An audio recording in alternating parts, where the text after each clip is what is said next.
घर की शादी में दो बहुओं ने लगाई मेहंदी।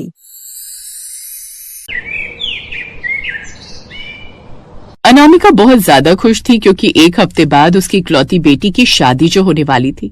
उसने अपनी दोनों बहुओं को अपने पास बुलाया और कहा, बहुओं, मैंने जैसे तुम दोनों को अपनी बेटियां माना है, वैसे ही पलक भी मेरी सगी बेटी है और इकलौती बेटी है। मैं नहीं चाहती कि उसकी शादी में किसी भी तरह की कोई कमी हो। तुम दोनों को सब कुछ बहुत अच्छे से संभालना है। माँ जी, आप बिल्कुल भी फिक्र मत कीजिए, हम दीदी की शादी में किसी भी तरह की कोई परेशानी नहीं होने देंगे और सब कुछ बहुत अच्छे से संभालेंगे। आखिर वो हमारी इकलौती ननद भी तो है। हाँ बिल्कुल माँ जी, आपको बस अपने बेटे की शादी को अच्छे से एंजॉय करना है, बाकी सारी जिम्मेदारी आप हमारे ऊपर छोड़ दीजिए। इतनी ही देर में पलक भी नीचे आ जाती है और उसके हाथ में मोबाइल था। उसने वो मोबाइल अपनी माँ को दिखाते हुए कहा, माँ ये देखिए, मैंने अपनी मेहंदी के लिए कुछ डिजाइन फाइनल किए हैं और ये मेहंदी आर्टिस्ट बोल रहा है कि 20-30 लोगों को मेहंदी भी लगा देगा और पूरा एक पैकेज बना देगा। अरे मुझे क्या दिखा रही है, मुझे इन सब चीजों की समझ कहाँ है, अपनी भाभियों को दिखा। नहीं माँ, भाभी कहाँ ही कुछ ढंग से बता पाएंगी, वैसे भी छोड़ो ये सब, मैं खुद ही कोई फाइनल कर लेती हूँ। पलक ये बोलकर वहाँ से चली जाती है। ये बात सुनकर सोनिया और हिमानी का चेहरा उदास हो जाता है और वो अपने अपने कामों में लग जाती है। दरअसल पलक अपनी भाभियों को बिल्कुल भी पसंद नहीं करती थी। उसे ऐसा लगता था कि उसकी भाभियां उससे जलती हैं, जबकि वो उसे बहुत पसंद करती थी। ऐसे ही कुछ दिन गुजरते हैं और मेहंदी का दिन आता है। पूरे घर में रिश्तेदार भरे हुए थे और पलक बार बार मेहंदी वाले को कॉल कर रही थी। अरे भैया, आप मेरी मेहंदी के लिए आए क्यों नहीं? आपको मैंने 2 बजे का टाइम दिया था और 4 बज गए, ऊपर से आप फोन भी नहीं उठा रहे। माफ कर दीजिए मैडम, मैं नहीं आ पाऊंगा, मुझे कहीं और से डबल पैसे में बुकिंग मिल गई है। आप किसी और से मेहंदी लगवा लीजिए, मैं आपका एडवांस पैसा वापस कर देता हूँ। पलक ये बात सुनती है तो उसकी आंखों में आंसू भर आते हैं और वो कहती है, आप मेरे साथ ऐसा कैसे कर सकते हैं? आज मेरी मेहंदी और आप एन वक्त पर बुकिंग कैंसिल कर रहे हैं। अब तो मुझे और कोई मेहंदी वाला मिलेगा भी नहीं। वो सब मैं नहीं जानता मैडम, ये सीजन का टाइम है और हम सब काम करने के लिए बैठे हैं। माफ कर दीजिए, जहाँ ज्यादा पैसा मिलेगा मैं तो वहीं जाऊंगा। मेहंदी वाला ये बोलकर कॉल कट कर देता है और पलक की आंखों में आंसू भर आते हैं। इतनी देर में वहाँ पर अनामिका और उसकी दोनों बहुएं भी आ जाती हैं और अनामिका कहती है, मैंने तो तुझे कहा था कि अपनी भाभियों से पूछ ले, देखा क्या हो गया, सारे रिश्तेदार मेहंदी लगवाने के लिए आ गए हैं और तू दुल्हन है, तेरे हाथों पर अभी तक मेहंदी नहीं लगी है, कल तेरी शादी है। हे भगवान, अब क्या होगा, समाज में बदनामी अलग होगी। माँ जी, दीदी, अगर आपको एतराज ना हो तो क्या हम आपको मेहंदी लगा सकते हैं? जब हम छोटे थे तो हम दोनों ने मेहंदी का कोर्स किया था और हमें मेहंदी लगानी आती है। मानते हैं कि हमें अभी प्रैक्टिस नहीं है तो पहले हम बाकी रिश्तेदारों को मेहंदी लगा देते हैं और उसके बाद आपको लगा देंगे। हाँ दीदी, ये बात सच है, हम लोग ठीक ठाक मेहंदी लगा लेते हैं, कम से कम ना से अच्छा तो कुछ हो, आप हमें एक मौका देखकर कहिए। नहीं, कोई भी भाभी एक ननद के लिए कभी अच्छी नहीं होती, आप जानबूझकर मेरा हाथ खराब कर देंगी ताकि मेरी शादी खराब हो जाए। बस पलक बस, किसी से जलन करने की भी हद होती है। भूल मत, कल को जब मैं नहीं रहूंगी तो यही है जो तुझे संभालेंगी। बहुओं, तुम सभी रिश्तेदारों को मेहंदी लगाओ और उसके बाद में पलक की मेहंदी लगाना। और पलक, तुझे मेरी कसम है, तू अपनी भाभियों से ही मेहंदी लगवाएगी। माँ की कसम सुनकर पलक की जिद टूट गई। उसकी आंखों में आंसू थे पर वो कुछ बोल नहीं पाई। अनामिका ने सोनिया और हिमानी को प्यार से देखा और कहा, जाओ मेरी बेटियों, अब तुम ही मेरी पलक की लाज रखना। सोनिया और हिमानी तुरंत काम में जुट गईं। उन्होंने घर के सभी रिश्तेदारों को मेहंदी लगाना शुरू कर दिया। उनके हाथों में मेहंदी लगाने का हुनर बरसों पुराना था, लेकिन अभ्यास न होने के कारण पहले कुछ डिजाइन थोड़े कच्चे बने, पर जैसे जैसे उन्होंने 10-15 लोगों को मेहंदी लगाई, उनके हाथ सत्ते चले गए। उनके बनाए हुए डिजाइन साफ, आकर्षक और सुंदर बन रहे थे। रिश्तेदार भी उनकी कला की तारीफ करने लगे। सच में अनामिका बहन, आपकी दोनों बहुएं बहुत सुंदर सुंदर मेहंदी लगाती हैं। घर की शादी में दोनों बहुओं ने मेहंदी लगा दी। शाम ढलते ढलते जब पूरा घर मेहंदी की खुशबू से महक उठा, तब सोनिया और हिमानी ने आखिरकार पलक को बीच में बिठाया। पलक अब भी उदास और आशंकित थी। भाभी, ध्यान से लगाना, कल मेरी शादी है, मुझे बहुत डर लग रहा है। अगर कोई गलती हो गई तो वो गलती मेरे ससुराल वाले भी देखेंगे और सभी दोस्त और रिश्तेदार भी। चिंता मत करो पलक, हमने तुम्हारे लिए खास डिजाइन सोचा है और सब लोगों को मेहंदी लगाकर हमने प्रैक्टिस भी कर ली है। अब हमारा कॉन्फिडेंस बढ़ चुका है। हिमानी और सोनिया ने मेहंदी लगा दी। हिमानी ने एक हाथ पर दुल्हन दूल्हे की, जबकि सोनिया ने दूसरे हाथ पर मोर और पारंपरिक जाली का डिजाइन बनाया। उन्हें काम करते देखकर पलक को धीरे धीरे एहसास हुआ कि उसकी भाभियां उसे नीचा दिखाने की नहीं बल्कि बचाने की कोशिश कर रही हैं। ये उनके प्यार और समर्पण का काम था। पलक की नजर अपनी भाभी के हाथों पर गई, जो कि पूरी तरह से लाल हो गए थे क्योंकि उन्होंने कई रिश्तेदारों और पलक को मेहंदी लगाई थी। पलक की आंखों में आंसू भर आए और उसने कहा, भाभी, इतने लोगों को मेहंदी लगाने की वजह से आप दोनों के तो हाथ लाल हो गए। आप मेरी वजह से मेहंदी नहीं लगा पाएंगी और फिर भी मैं हमेशा सोचती रही कि आप लोग मुझसे जलते हैं। मुझे माफ कर दीजिए। पलक, तुम मेरी और सोनिया की बहन जैसी हो। कभी भी हमारे बारे में ऐसा मत सोचना। हमने तुम्हें हमेशा अपनी बहन माना है। करीब 3 घंटे बाद जब मेहंदी पूरी हुई तो अनामिका, जो तब से वहीं बैठी सब देख रही थी, खुशी से रो पड़ी। अद्भुत, मेरी बेटियों, ये तो किसी बड़े आर्टिस्ट से भी ज्यादा अच्छी है। इतनी अच्छी मेहंदी तो वो मेकअप आर्टिस्ट भी नहीं लगा सकता था। अच्छा हुआ वो नहीं आया, वरना मुझे तुम्हारे इस गुण के बारे में पता नहीं चलता। पलक ने जब अपने हाथ देखे तो वो हैरान रह गई। डिजाइन इतने साफ, सुंदर और जटिल थे कि उसने अपने फाइनल किए हुए डिजाइनों को भी मात दे दी थी। भाभी, वो आगे कुछ नहीं कह पाई। क्या हुआ पलक, पसंद नहीं आई? अगर तुम्हें ये मेहंदी पसंद नहीं आई तो तुम हमें बता सकती हो, हम बुरा नहीं मानेंगे। मुझे माफ कर दो भाभी, मुझे हमेशा लगा कि तुम दोनों मुझसे जलती हो और तुम दोनों मेरी हर चीज में कमी निकालती हो। मैं कितनी ना समझती। तुम दोनों ने मेरी शादी की लाज रख ली। हिमानी और सोनिया की आंखों में भी नमी आ गई। अरे पगली, ननद भाभी के बीच थोड़ी नोकझोंक तो चलती है, पर हम तुमसे प्यार करते हैं। तुम हमारी इकलौती ननद हो और हम तुम्हारी शादी में कोई कमी नहीं चाहते थे। सोनिया और हमसे ज्यादा खुशी तो शायद माँ जी को भी नहीं होगी तुम्हारी शादी की। हम भी चाहते हैं कि तुम्हारा घर बस जाए और तुम खुशी खुशी अपने ससुराल जाओ और तुम्हें वहां किसी भी चीज की कोई कमी ना हो। अगले दिन शादी के जोड़े में जब पलक तैयार हुई तो उसके हाथों की मेहंदी का रंग बेहद गहरा चढ़ा था। ये दर्शाता था कि उसे अपने पति का कितना प्यार मिलेगा। लेकिन पलक ने अब समझा कि इस गहरे रंग का असली मतलब उसके भाइयों और भाभियों का अटूट प्यार और उसके अपने परिवार के प्रति विश्वास था। पलक ने एक बार फिर अपने मेहंदी लगे हुए हाथों को देखा और खुद से कहा, आज तक जो मैं अपनी भाभियों से नफरत करती रही, मेहंदी के गाढ़े रंग की तरह मेरा मेरी भाभियों के लिए प्यार भी और गहरा हो जाएगा। आज सिर्फ मेरे पति के साथ मेरे नए रिश्ते की शुरुआत नहीं हो रही, मेरी भाभियों के साथ भी आज मेरे नए रिश्ते की शुरुआत हो रही है। तभी वहां पर हिमानी और सोनिया आती हैं और पलक को ऐसे खोया हुआ देखकर कहती हैं, अरे हमारी प्यारी ननद जी, अगर ऐसे ही ख्यालों में खोना है तो हमारी नंदोई को देखने के बाद खोना। अभी तो वो नीचे आपका इंतजार कर रहे हैं। एक अच्छे से एंट्री सॉन्ग पर आपको एंट्री भी तो लेनी है। फाइनली अब आप भी किसी के घर की भाभी बनेंगी और आपको हमारे रिश्ते का असली मूल भी तभी समझ में आएगा। चलिए चलते, वरना माँ जी बेकार में गुस्सा करेंगी, देरी हो रही है। पलक ने अब भी नीचे जाने से पहले अपनी दोनों भाभियों को फिर से गले लगाया और उसके बाद नीचे जाकर अपने पति के साथ शादी की। उस दिन के बाद पलक की सोच पूरी तरह बदल गई। उसने न केवल अपनी भाभियों से माफी मांगी बल्कि उन्हें दिल से अपनाया भी। मेहंदी के दिन टूटी हुई बुकिंग ने अनजाने में पलक को एक अमूल्य रिश्ता वापस ला दिया था। एक ऐसा रिश्ता जो किसी भी पेशेवर मेहंदी डिजाइन से कहीं ज्यादा सुंदर और अटूट।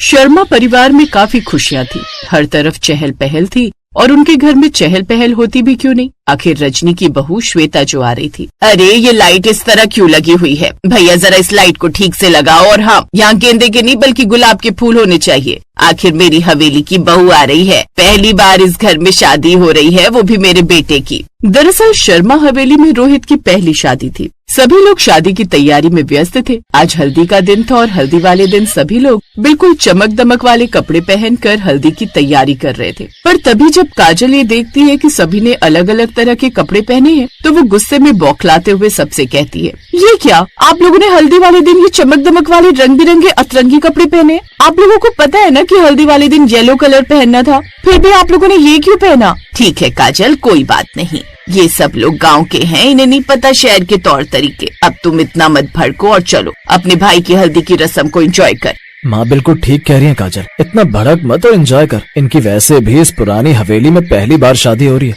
इसीलिए गांव के लोग भी बहुत खुश हैं। भाई के समझाने पर काजल मान जाती है और अपने भाई की शादी को एंजॉय करती है। देखते ही देखते हल्दी की रस्म पूरी हो जाती है और अगले ही दिन मेहंदी की भी। अब सभी रीति रिवाजों के साथ रोहित और श्वेता की शादी हो जाती है। कुछ ही देर में रोहित के साथ श्वेता हवेली के दरवाजे पर खड़ी हो जाती है, जहाँ वो इतनी बड़ी हवेली को देख मन ही मन खुद से कहती है, ये कितना बड़ा घर है। सही कहा था माँ ने, मैं इस घर में जाऊंगी तो राज करूंगी, राज। इतनी बड़ी हवेली की मैं इकलौती बहू। अरे बहू, तुम बाहर खड़ी होकर अपनी सोच में डूबी रहोगी या घर में प्रवेश भी करोगी? सास की बात सुनकर अब श्वेता घर में प्रवेश करती है और सारी रस्में खत्म होने के बाद श्वेता अपनी ननद काजल के कान में कहती है, काजल मैं बहुत थक गई हूँ, क्या तुम मुझे मेरे कमरे तक छोड़ दोगी? दरअसल ये इतनी बड़ी हवेली है तो मुझे पता नहीं कि मेरा कमरा कौन सा है। हाँ भाभी, मुझे पता है आप थक चुकी हो, पर आप इस तरह मेरे कान में क्यों कह रही हो? अरे ये घर आपका भी है, आपका जब मन चाहे तब आप अपने कमरे में जाकर आराम करो। वैसे भी हमारी इस पुरानी हवेली में न सिर्फ दीवारें पुरानी है बल्कि यहाँ के नौकर भी पुराने। मैं आपको आपके कमरे तक ले जाती हूँ। ये बोलकर काजल अब अपनी भाभी श्वेता को उसके कमरे में ले जाती है, जहाँ श्वेता अपने कमरे की दीवारें देखकर हैरान हो जाती है, क्योंकि वहाँ की दीवार काफी पुरानी थी। वो काजल से कोई सवाल करती है उससे पहले काजल वहाँ से चली जाती है। तो वहीं श्वेता अब अपने कमरे की दीवारें देखती है और खुद से कहती है, ये दीवार कितनी पुरानी है। इस पुरानी हवेली में सब कुछ कितना पुराना है, मुझे तो विश्वास ही नहीं हो रहा। मुंबई जैसे बड़े शहर में रहने वाले लोग या राजस्थान में इस पुरानी हवेली में इन्होंने शादी क्यों नहीं की? श्वेता खुद से बात कर रही थी, इतने में रोहित वहाँ आता है और वो दोनों एक दूसरे से ढेर सारी बातें करके सो जाते हैं। अब अगली सुबह श्वेता देर से उठी, थकान के मारे उसकी आंख देर से खुली। वो जैसे ही तैयार होकर कमरे से बाहर निकली, उसने देखा कि सारा घर एकदम शांत था। शादी की खुशी का माहौल अचानक कहाँ गायब हो गया। वो धीरे धीरे गलियारों से होती हुई नीचे आई। हवेली इतनी बड़ी थी कि उसे रास्ता समझने में भी मुश्किल हो रही थी। तभी उसकी नजर एक विशाल आंगन पर पड़ी, जहाँ कुछ औरतें बैठी बातें कर रही थीं। तभी एक औरत श्वेता को देखकर कहती है, अरे बहू जी, आप उठ गई? चाय नाश्ता तैयार है, आइए आंगन में बैठ जाइए। आप कौन है और बाकी सब लोग कहाँ हैं? रोहित और मम्मी जी? हम सब इस हवेली के पुराने नौकर चाकर हैं बहू जी, और शर्मा जी के घर में पहली शादी हुई है ना, इसीलिए साहब और बाबूजी तो तड़के गांव के कुलदेवी के मंदिर में मत्था टेकने चले गए। रोहित बेटा भी उनके साथ गया है, वो दोपहर तक लौटेंगे। और काजल बेटी तो सुबह सुबह ही अपनी सहेली के घर चली गई। उन्होंने कल ही कहा था कि वे आएंगी। आप बैठिए, मैं अभी आपके लिए गर्मा गर्म चाय और पोहा लाती हूँ। वो नौकरानी चली गई और श्वेता बेंच पर बैठ गई। उसका गुस्सा अब निराशा में बदल रहा था। तभी उसके पास एक बूढ़ा आदमी आया। उसकी कमर झुकी हुई थी और हाथ में छड़ी थी। उसने श्वेता को आशीर्वाद देते हुए कहा, बहू, तुम बड़ी भाग्यशाली हो जो इस हवेली की बहू बनी हो। ये हवेली सदियों पुरानी है।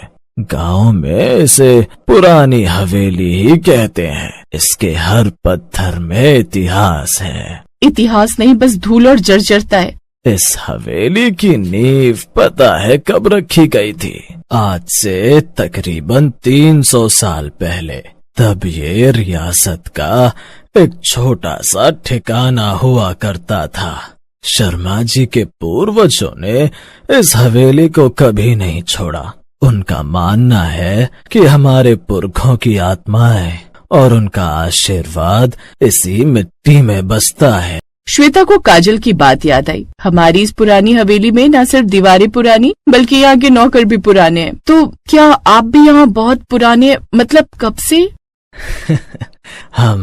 हम तो इस हवेली के साथ ही हैं बहू जी। मेरे दादाजी भी यहीं थे, उनके दादाजी भी। पीढ़ी दर पीढ़ी हम इस हवेली की सेवा करते आए हैं। इस हवेली के पुरानेपन का राज जानती हो बहू जी?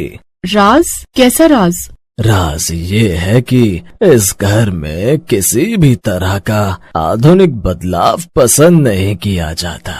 शर्मा परिवार के पूर्वजों ने कसम खाई थी कि इस हवेली को हमेशा इसके मूल रूप में रखा जाएगा। इसीलिए न यहाँ महंगे टाइल्स लगे हैं, न फैंसी फर्नीचर और न ही आधुनिक साज सज्जा।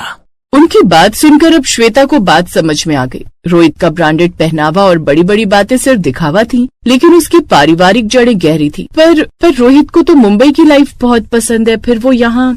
रोहित बेटा तो इस हवेली का राजकुमार है। वो बाहर इसीलिए रहा ताकि दुनिया देखे और सीखे, लेकिन उसका ठिकाना तो यही है। और सुनो बहू जी, इस घर की असली पहचान इसकी ईमानदारी और सादगी में है। दिखावा तो शहर वाले करते हैं। शर्मा परिवार जितना सादा दिखता है उतना ही बड़ा जमींदार है उनका। श्वेता उस बूढ़े आदमी से बात कर रही थी कि तभी वो नौकरानी चाय और पोहा लेकर आती है। और हाँ बहू जी, एक बात और, इस हवेली में पहली बार कोई शादी हुई है, क्योंकि पिछली पीढ़ियों में किसी ने शादी ही नहीं की। रोहित की माँ रजनी जी भी बाहर से आई थी, लेकिन रोहित और आपकी शादी यहाँ हुई है। ये इस घर की पहली रस्म है और इसीलिए हर कोई बड़ा खुश है। अब तो इस घर को एक नया वारिस चाहिए। श्वेता का गुस्सा और निराशा धीरे धीरे जिज्ञासा और सम्मान में बदल रहा था। ये सिर्फ पुरानी हवेली नहीं थी, ये इतिहास और परंपरा का किला था जिसकी पहली बहू वो बनी थी। राज करूंगी, हाँ मैं यहाँ राज करूंगी, पर सिर्फ बहू बनकर नहीं, बल्कि इस हवेली की परंपरा को आगे बढ़ाने वाली बहू बनकर। ये सोचकर अब श्वेता ने बूढ़े आदमी की तरफ देखा, जिसके चेहरे पर एक मुस्कान थी। अब जैसे ही दोपहर हुई तो दरवाजे पर गाड़ियों के हॉर्न बजे। रजनी, रोहित और उनके पिताजी मंदिर से लौट आए थे। रजनी ने आंगन में कदम रखा और श्वेता को वहाँ बैठे देखा। उनके चेहरे पर एक हल्की मुस्कान आई। अरे श्वेता बहू, तुम यहाँ अकेली बैठी हो? नाश्ता कर लिया? मुझे तुम्हें अकेले छोड़कर जाना अच्छा नहीं लगा, पर कुलदेवी के दर्शन पहली बहू के लिए जरूरी थे। स्वीटी, तुम ठीक हो? मैंने तुम्हें याद किया। माँ ने कहा था कि कुलदेवी के दर्शन से नए जीवन की शुरुआत अच्छी होती है। मुझे माफ करना, मैंने तुम्हें इस हवेली के बारे में ठीक से नहीं बताया। कोई बात नहीं रोहित, मुझे अच्छा लगा कि तुम मुझे छोड़कर गए। मुझे इस हवेली को समझने का मौका मिला और अब मैं इसे पुरानी नहीं कहूंगी, ये एक विरासत है। रजनी और रोहित एक दूसरे को हैरानी से देखने लगे। श्वेता का बदला हुआ नजरिया उन्हें चौंका गया था। तुम सच कह रही हो बहू? अब क्या तुम्हें सच में ये हवेली अच्छी लगी? हाँ मम्मी जी, ये दीवारें, ये सादगी, ये परंपरा, ये सब कुछ देखकर मुझे समझ आया कि असली शाही शान दिखावे में नहीं, बल्कि अपनी जड़ों से जुड़े रहने में है। मैं इस हवेली की पहली बहू बनकर खुश हूँ और मैं इस परंपरा को निभाने में आपका साथ दूंगी। बस यही तो मैं सुनना चाहती थी बहू। मुझे लगा था कि तुम शहर की लड़की हो, तुम इस सादगी को नहीं समझ पाओगी। माँ, मेरी स्वीटी सिर्फ शहर की नहीं, वो स्मार्ट है। वो जल्द समझ गई कि हमारे पास आधुनिकता की कमी नहीं है, बस हम अपने पुरखों का वचन निभाते हैं। अब आओ, तुम्हें आराम करना चाहिए। तभी काजल भी अपनी सहेली के घर से वापस आई। क्या चल रहा है यहाँ? भाभी, आप इतनी जल्दी गांव की सादगी को कैसे समझ गई? क्योंकि तुम्हारी हवेली की सादगी ही इसकी सबसे बड़ी शान है काजल। और सुनो, कल हम दोनों मिलकर तुम्हारी हवेली के उस हिस्से को देखेंगे जो शायद सबसे पुराना और रहस्यमय होगा। मुझे ये इतिहास करीब से जानना है। काजल और रजनी दोनों हैरान थे। जिस श्वेता ने कल हवेली को देखकर थकान महसूस की थी, आज वो उसमें जिज्ञासा दिखा रही थी। उन्हें भी ये देख काफी अच्छा लगा और अब श्वेता ने भी अपनी जिंदगी उस पुरानी हवेली में ही बसा ली। Thanks for watching.